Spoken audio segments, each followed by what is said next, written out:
You're listening to Radio France International, broadcasting from Paris. It's time now for our live on live guest. Hello, Lisa Nesselson, film critic for France 24, as well as Screen International. Welcome. Hello, Rosslyn. Thank you very much for being with us today in your very, very busy schedule. It's a busy time of year for you. I think most of the year is busy for you. That's how films go. Now, one of the highly respected international film festivals gets underway tomorrow, in fact, on the 18th of January in the US. It's Sundance.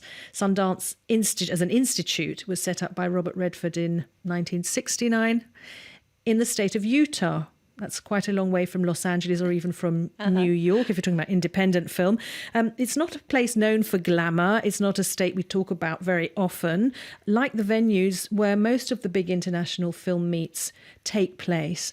So I wonder if the programme and the event itself, Sundance, are this year going to be able to draw more attention than this ongoing and it seems overriding sexual harassment issue in the film world, which broke last year in the US itself. And it's hard to believe that it's only been a week here in France since 100 prominent French women, many of them in the arts, many of them over 50, most of them white, as everyone likes to specify, put a open letter in the newspaper Le Monde saying that they'd had it up to here with this movement throwing the baby out with the bathwater, and that there were in fact distinctions between someone, trying to peck you on the cheek without asking permission and full out rape, and that this was all being put in the same kettle in the US. And the backlash, reaction, what have you, has been absolutely fascinating, because I like to think, having lived here for quite a while and having been raised in America, that there are two cultures I sort of understand. But then you come face to face with the fact that, oh my goodness, my fellow citizens think like this, and the people I've been living among think like that. What's terrific is that in France there is a much more open spirit of debate, I think. That's the impression I have. What do you put that down to? Does it have to do with the film industry in France, or the personalities involved in the film industry in France? Well, somebody once explained to me that in France there are actually three categories of behavior. There is what is forbidden, there is what is permitted, and then there is what is tolerated. And in the United States, anyway, I think that there is what is forbidden and there is what is permitted, but there's not so much what is tolerated, especially when we have an issue like this. And so I think what the French women were trying to express, and what we're going to be hearing about on the festival circuit, which was your original question. I mean, I was stunned when the Harvey Weinstein scandal, we're calling it, first broke, that in IndieWire, a widely read online blog site about independent film, they immediately made a very serious essay about how there absolutely have to be safe spaces in film festivals so that people can report, what sounded like the inevitable assaults they were going to undergo, because film festivals are just that kind of setting. That was news to me. Well, Sundance was talking about a code. A code of behavior. And these codes of behavior, it's fine to have them in writing, but every civilized person should sort of already know what would go into them, I would think. But there's a rigidity, and the translations varied. But of course, once Catherine Deneuve signed that letter, everybody had something that they could reduce their headlines to. Catherine Deneuve says, okay for men to hit on women. That is not what it said at all. It was far more subtle than that. And what they're really worried about in the arts, specifically in the arts, and I think a cultural difference, is that even if your favorite thing to do as a French person is to watch TV and drink beer, you have an understanding that culture matters and that most people think highly of it and aspire to read books or go to movies or be aware of music or whatever. You don't scoff at it as being something that, those elites on the coasts, if they want it, they should spend their own money on it. Public money certainly shouldn't go for the arts. And in France, there's a different attitude, and there's the idea that the arts are there ideally for everyone. And the government is about to do something, which is so extraordinary to me, that 18-year-olds will have, I believe, on their cell phones, a 500 euro credit that they can spend on cultural events of their choice.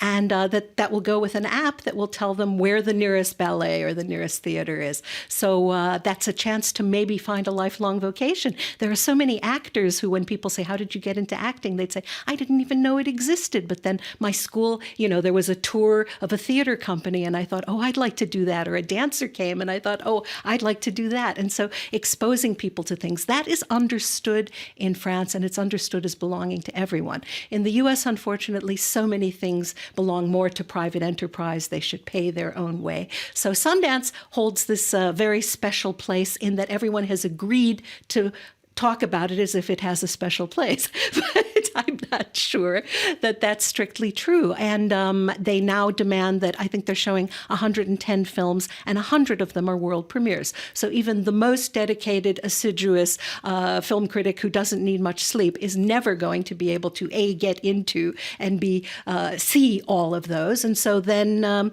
then it's, oh, well, what got bought for a lot of money? Whereas in France, most films, when they start to make them, they already know who's going to distribute them. So that financial aspect is not such a big deal. It's a pretty tough call, isn't it? Sundance begins tomorrow, the 18th of January, and the awards are on the 27th.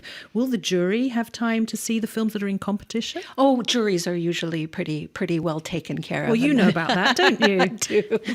You've been on the short film jury at the Cannes Film Festival and plenty of others besides. Yes, and the thing about juries and the things about prizes in general is that, for example, for an event like Cannes or an event like Sundance or Berlin, the jurors, who change every year, and if you get to a jury like that, you probably are very set in your ways and very accomplished in your field and wouldn't necessarily want to compromise with other people who also fit that description.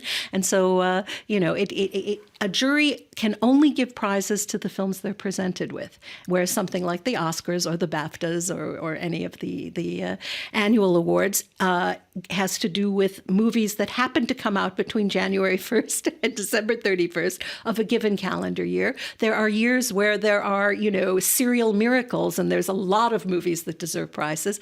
Here, this last year in France, for example, was fairly tepid. There weren't a lot of masterpieces crying out to be acknowledged, but maybe there'll be an absolute traffic jam of great work next time around. So, but once an award is announced, it becomes set in stone, and then everyone says, well, it won this prize at the such and such festival. But what's something I've been thinking about in terms of this jumping on the bandwagon of people losing their jobs from one minute to the next because someone has accused them of behaving badly to reprehensibly. 2 years ago at the Sundance Film Festival, there was a film called Birth of a Nation, which sold for, I believe, a record $17 million.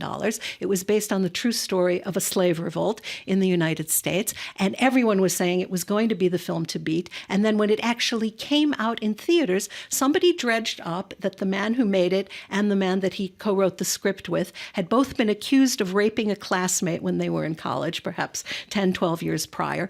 It did go to trial. The co-screenwriter did serve time, was later, I believe, exonerated. But the man who made the film, who was being lionized, all of a sudden on social media, you'd see people saying, well, I can't in good conscience, even though I'm fascinated by this story, give this man a cent of my money because he raped someone.